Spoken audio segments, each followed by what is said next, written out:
Thank you so much for joining us today. No problem. Thanks for having me, Finn. I'm convinced that, I've seen your studio in a bunch of videos. I'm convinced that it's all fake. It's like It is, yes. it's like the Star Trek cockpit in like the old school, like 1960s version of it. It's just all cardboard and LEDs. I had it made. It cost like $100. I did that so that when I make videos, people feel like they actually should watch them because it looks really technical, but I don't even really know what any of it does. It's very convincing. So whoever built the prop for you, hats off to them. Well, I know you've been busy. You're always a busy guy, but you've been especially busy the past month or so. You got quite a few new releases and stuff like that that dropped. Do you want to plug those for anybody that may have missed them?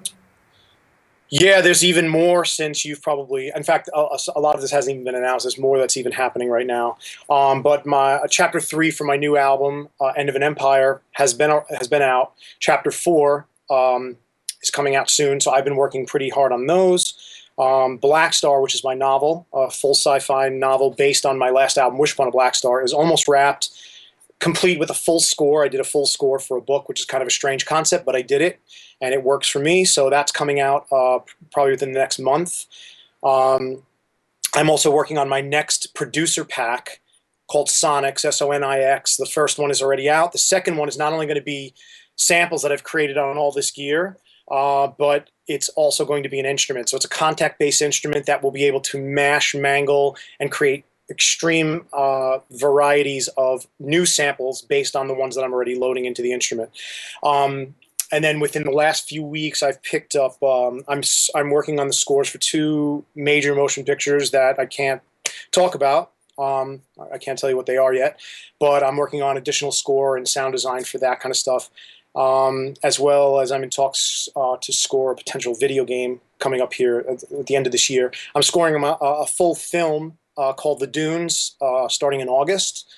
And I need to finish my album, End of an Empire, on top of that. So, and then my clothing company, Outland, is also launching in the next few... Actually, I think it's launching this Friday. Oh, cool. I know that's been in the works. The clothing company's been in the works for a while, yeah?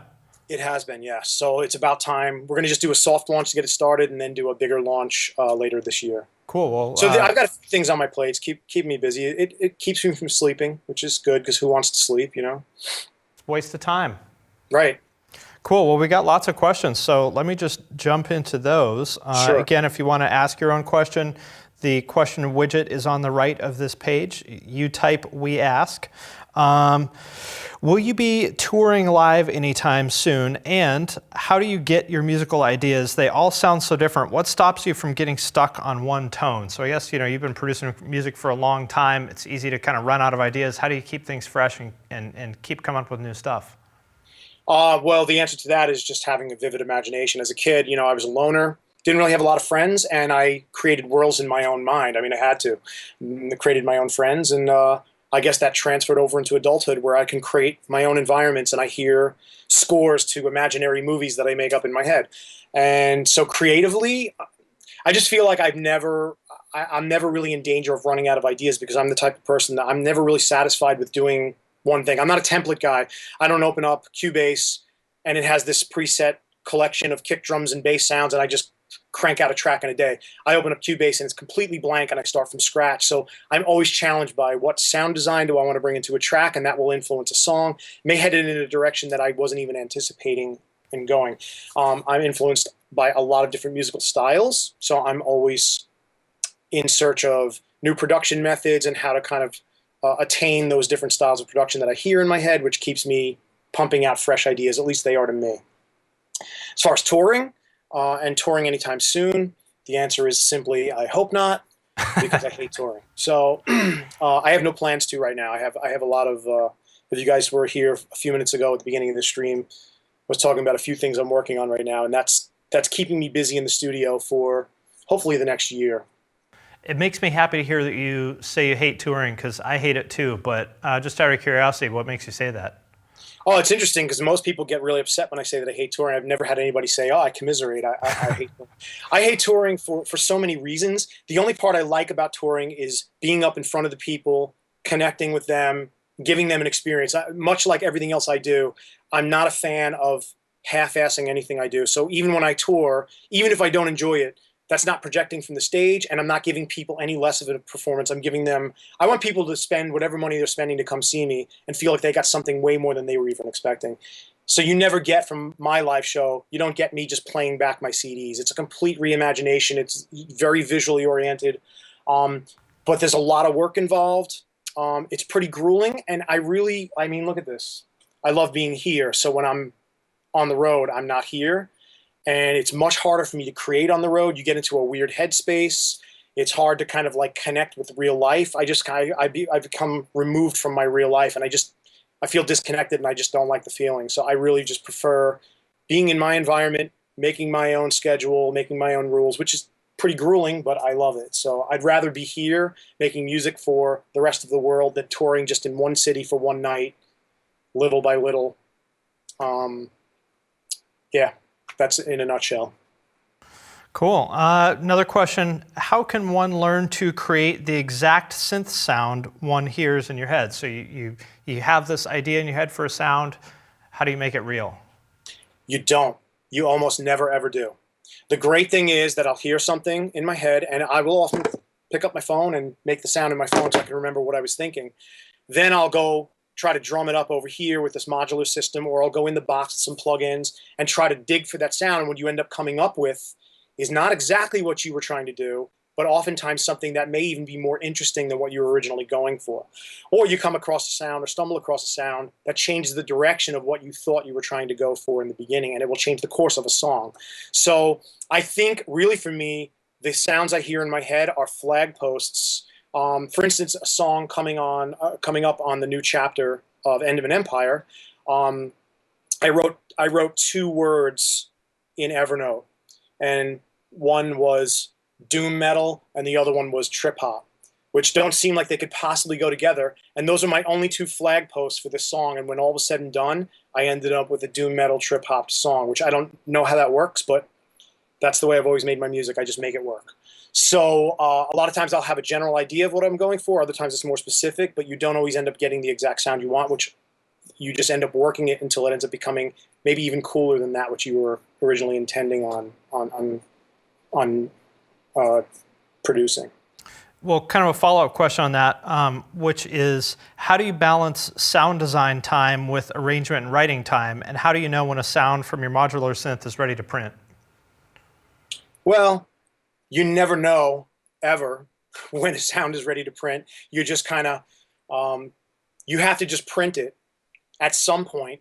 And then a lot of times I'll take that sound and continue to work it in the box. I'll end up EQing it and compressing it, distorting it, and even for stuff that I do in the box. You know, as an artist, I'm sure you guys have heard this many times, but an artist's work is never done, and it's usually only ever done when somebody takes it out of their hands. Because otherwise, I know me, and many of my fans can attest to this, I'll keep working stuff for months until I feel like it's done. At that point, I've made it so sterile and dead, I should have just left it.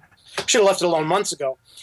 So, you know, as you work more and learn your workflow and kind of what you're good at and what you're not, I've learned kind of where to go. Okay, this is good enough for this stage, knowing that there could be more stages if I want to. I lie to myself and say, okay, I'm going to commit this, because if I really want to, I can tweak this later. And a lot of times you'll just get used to that sound, and then it stays the way it is. So I think there's a discipline to just kind of going, okay, this sound is as good as I can make it here. I can tweak it further, get it in the track, just get the track going. And then how to balance sound design time versus actual songwriting. For me, a lot of times those are just hand in hand. I'm actually sound designing while I'm songwriting, or the sound design that I create will actually influence the songwriting. You know, or as I'm writing, I go, okay, there's a gap here. I need to fill it with the sound. So then I just go and I start digging for the sound that I need. But they're generally hand in hand with me, for me in my workflow. Pang asks, how do you start, or where do you start when you lay the foundation for your tracks? Is it drums, bass, or do you even have a formula for where you start? Pang, I wish I could tell you that I did have a formula, and here I'll give you my template, and here it is. But as I mentioned earlier in the stream, I don't have a template. So it's really the idea in my head a lot of times, or it's a production idea. I may just go start messing around and create a bass line over here that could inspire a track, or I may end up working on a drum beat, pulling together a certain collection of drum sounds that inspire an idea, or I may pick up a guitar, play a riff, and go, I'm writing a song based around this riff. So I don't really have a starting point. a lot of times I just open up a blank session, and then the first thing that comes to me, like, okay, where am I starting? What is it? A drum beat? Is it a guitar riff? I'll just pick up a guitar and start playing. And if I don't come up with any results, I move on to another instrument, pull up a keyboard sound and search for inspiration there. Now that I'm producing my own sample packs, which are my sonic sample packs, I've started actually digging through my own sample packs because I've spent a ton of time in production on these things using all this hardware.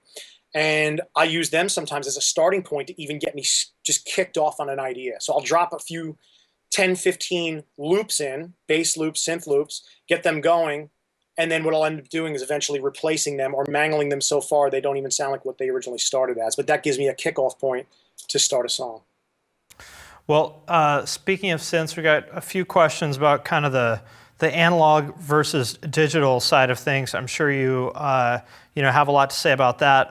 In particular, why do you think analog is starting to kind of become more prominent?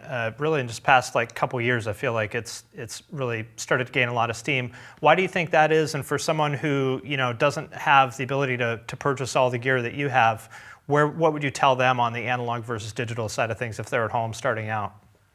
Well, yeah, it's a multifaceted question. I'm not a purist. I'm not purely analog, and I'm not purely digital. I use whatever it takes to get the job done, and I make no excuses for it. I don't really care. I don't get involved in an argument over either. I do what's good for me, and that's all I really worry about, because that's really all you guys care about is, what does it sound good? Good. I think it's caught on because humans are humans, and we're cyclical, and we go through these phases, and you can see it even in music technology. We went through the analog phase. Everybody's like, oh my God, this is all we have. Then digital was invented, and digital synths, the Yamaha DX7 changed the game. Oh my God, you can store presets. People started just dumping their analog gear, but the digital synths didn't sound like the analog ones, but people didn't care. They were trading the convenience for sound quality. And here we are 20, 30 years later, and now people are starting to go, you know what? If you follow EDM music and that kind of production, I was into it for a little bit because I thought I love electronic music, but it all starts sounding exactly the same because they're using all the same soft synths, all the same production techniques. And it's like, as producers, we need to be looking for new sounds, new styles. And when I discovered hardware, I didn't discover hardware. I've always had hardware synths, but modular specifically, the fact that you can buy these modules and then configure them any way you want in any particular order, you get a lot of unpredictable results that I couldn't get out of software. And so that was the reasoning for me to really jump into this. Now, I'm not saying that if you only have a copy of FL Studio or Cubase or whatever you're using on a laptop, you can't make great music, because you absolutely can.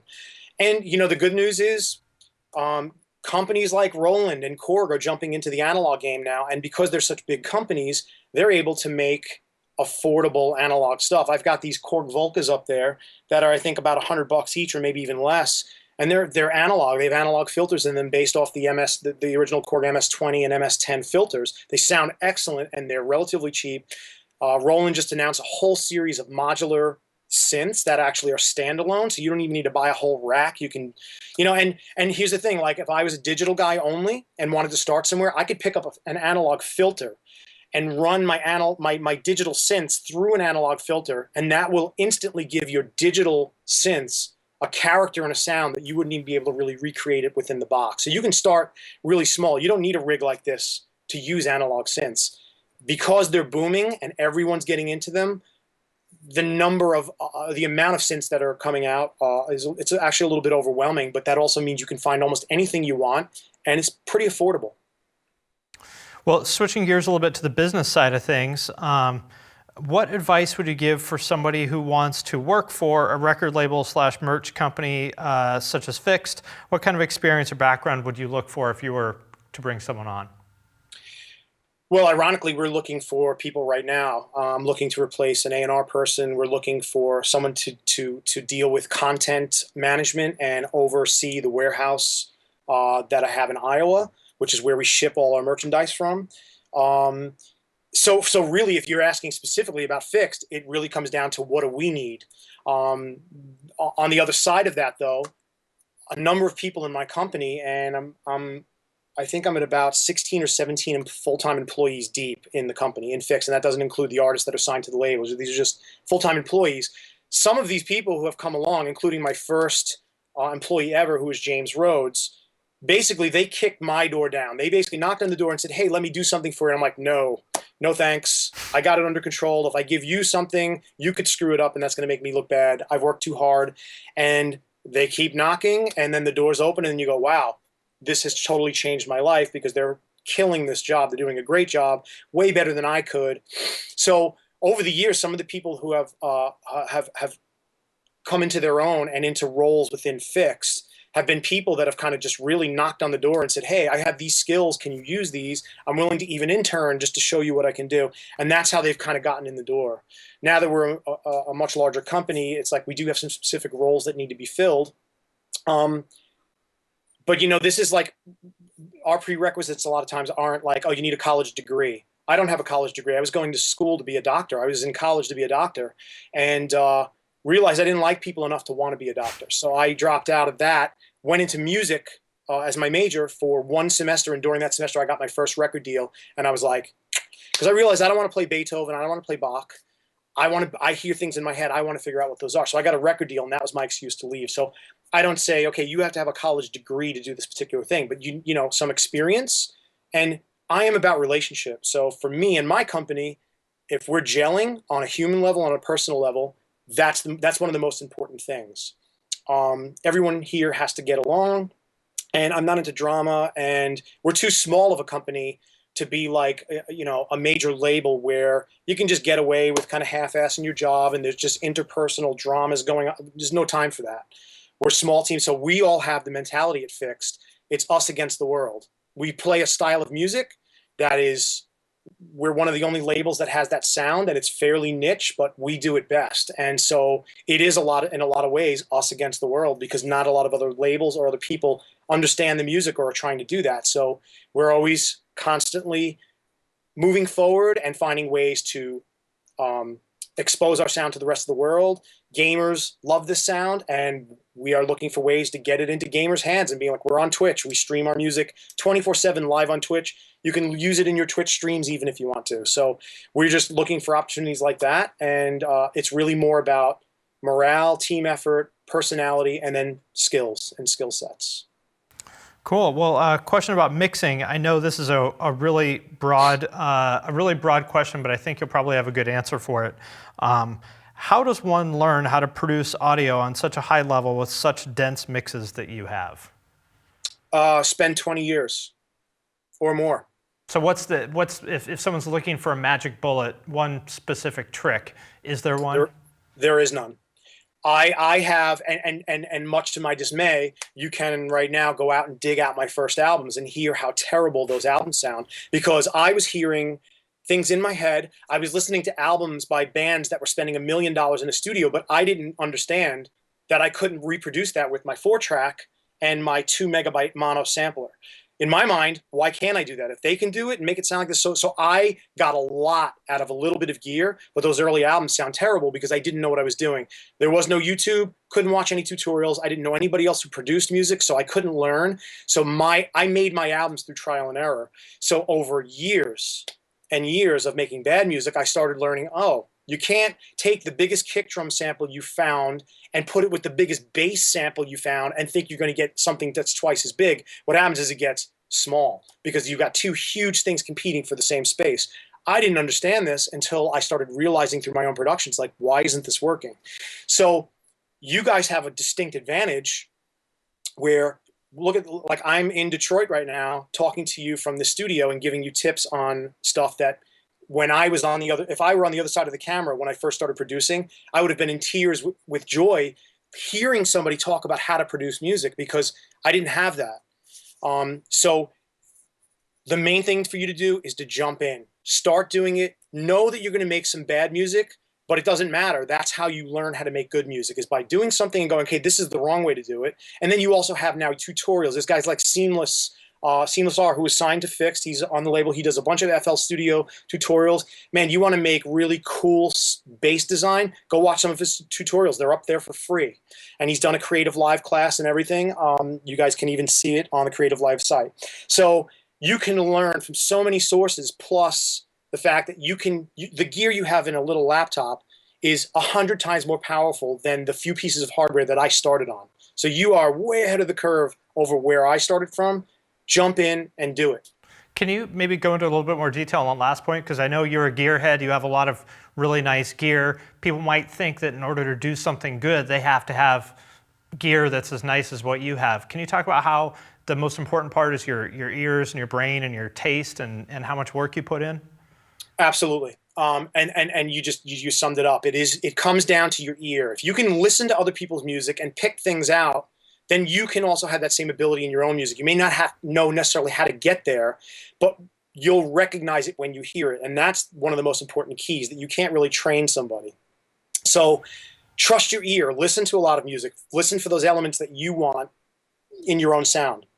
And like I feel like I was a lot more creative when I had a lot less gear, because you had to know that gear inside and out. Having all this is great, but it confuses the crap out of you when you're sitting there going, okay, I could start with an idea. What do I do? Well, I have 100 different choices of stuff I could do here, plus 1,000 more in the box, and I've got a bunch of gear on this side of the room you can't even see right now. So where do I even start?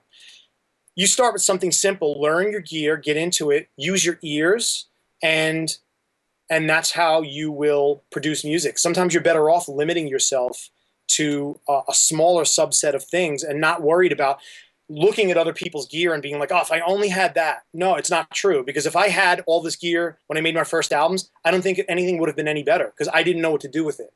Learn the basics of production. Learn how to compress. Learn EQing, distortion. What kind of sound are you going for? What is the space? Reverb, panning. There's basics that you can learn that you will apply to every single track you make for the rest of your career. Learn those first. All this is superfluous. This will come later. And as you make more music, you'll make more money, you can buy more toys, but really this doesn't make you a successful artist. Being a successful artist allows you to buy stuff like this. Well, a specific question, you use guitars a lot more than a lot of other electronic artists. Can you talk a little bit about how you get those tones? Specifically, I'm curious, do you use real amps or Sims or both or what? It's a combination of both. So I have a Mesa Boogie head sitting over here. I've got a Soldano head down here. I have a bunch of just standalone amps sitting around, a bunch of guitars. And to be honest, the last few years, I've literally been just using pod farm because it's easier, it's recallable. And what I end up doing is I've got a few patches that I really like. Joey Sturgis, who's a friend of mine, who's also done a CreativeLive. I did some work for him, and in exchange, he gave me some of his guitar tones because he's the master at that. And then I run those through my SSL console back here and use those EQs, which, they sound really great. And then I end up getting the bite and the sound out of this, and it's very recallable. So it's been more a convenience thing, but there are definitely times where I want a Mesa Boogie sound, and I will just plug into the Mesa Boogie or into the Soldano head or something else and play. But I mean, my roots, I grew up as a teenager, I started as a drummer, and all I listened to was Metallica, Anthrax, Slayer, Exodus. It was like the early thrash metal stuff that I was into. So guitar was a big part of my sound. There's something very funny to me about running pod farm through an SSL, but it does make sense. Right? It seems a little ridiculous, right? You got almost basically a toy amp running through a $100,000 console. But, it's like one of these things where it works, and I haven't heard anybody complain about my guitar tone yet. Granted, I am layering guitar tones. It's rare that I just plug in a left and a right, and that's it. I'm layering different, and usually it's with creative things. Like I have an Auto Biscuit over here, which gives a really crunchy sound. I've got a bunch of modular synths, that distortion units that will give you a really just overdriven sound. I'll usually layer those in with a pod farm kind of guitar thing and stack layers and then synths in with those. And the biggest problem is really knowing when to stop. You can layer all day long. How big do you get before it's like you can't hear anything anymore? That you just keep playing and use your ears. So another question, getting back to the topic of games. I know you create mini soundtracks for video games. What's a modern game or franchise that you would like to create for the most? Also, check out the soundtrack for a PS2 game called Ratchet Deadlocked. I promise it was made by your musical doppelganger. Okay, that's possible. I'm in talks right now about scoring a game for later this year, but I don't know enough of the details, and I can't talk about them yet. But gaming is a thing that I conceptually love, but realistically don't have a lot of time to engage in. So I don't even really know a lot of the scores, but I would certainly, man, the new Deus Ex, from what I know, that's my world. Like I love sci-fi, I love cyberpunk, and knowing a little bit of the game, the first game, and that they're working on the next one, scoring a game like that would probably be right up my alley.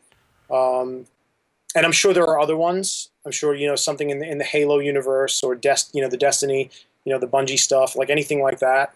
I mean, again, I'm not a one-sided artist. I love exploring a lot of different styles of sound. I mean, I'm in the process of scoring 2 films right now, working on the programming for the score.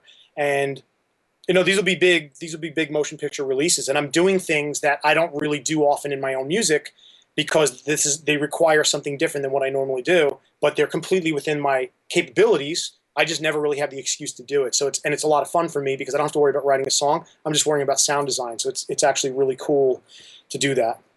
So when these game developers approach me about doing a score, then I would love to tell you guys that I'm doing one because I'm ready. Just hit me up. Cool. Well, we'll wait. Question from Kiss Lacey, very specific one. Hi, Clayton. Recently, I listened to Circle of Dust, and I discovered a synth part which is in Refractor version 3.2.1.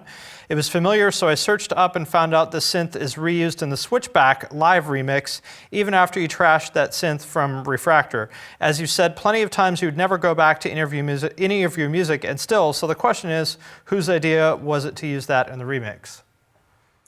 Clearly, it was my idea. Or it wouldn't be in there.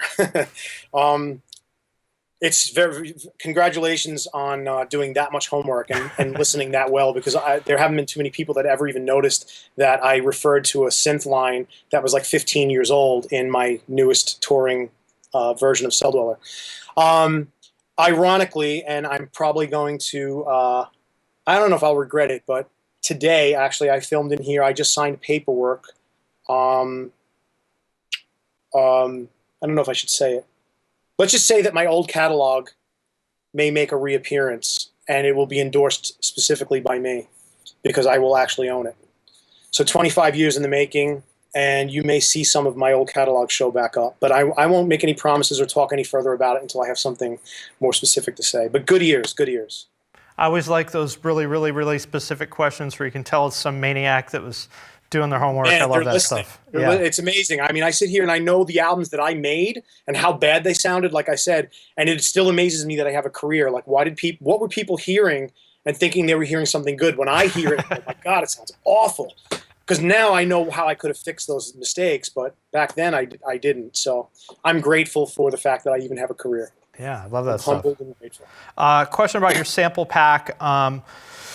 Anonymous user is asking if Sonics 2 will be a little bit less compressed / loudness maximized. He thinks Volume 1 is a little bit too compressed and would like a little bit more headroom. What do you think about that? It's contingent on the sound. I mean, I'm not going to make any global promises or one way or the other. I'm just going to do what sounds good to my ears. But I will say this next instrument isn't just a pack of waves. There's going to be an instrument here. Like that will an NKI or something, or it'll be an NKI officially through Native Instruments. You can use the the Contact Free player or the full Contact, both version 5. And I have definitely been paying a little more attention to headroom on this stuff for that specific reason. So again, I'm not making any promises, but you know, good ear, good ear. All right, well, we have time for one last question. This is from Cellmate Kalina. Which 3 items in your studio could you not live without? This one, I don't know if it counts though, even though I hate using it, but it's great to catch up on my news feeds. Wow. Well, computer is obvious because that's really where I put everything through that. My SSL console, because I rely heavily on that for the sound, the overall shaping of everything that's in there. And if I could only just get away with counting my entire modular rig as one instrument, I would say that. But if I can't, then I would have to pick something like my Moog Voyager or something, because that's like a bread and butter, all-around great synth. Cool. Well, I guess that's about it for us. We're running out of time. Anything that you want to add before we let you go? Just to thank you guys for taking the time to pick my brain on production. Hopefully I answered questions appropriately for you, for the people who are asking, and that you guys learned something. All I can say is don't worry about this and what else is going on in anybody else's world. Worry about you. Jump in, go get a computer, use some software, and just start producing. That is the best way to get from A to Z. Cool. Well, thanks again, and thanks to everybody who asked a question. We will see you next time.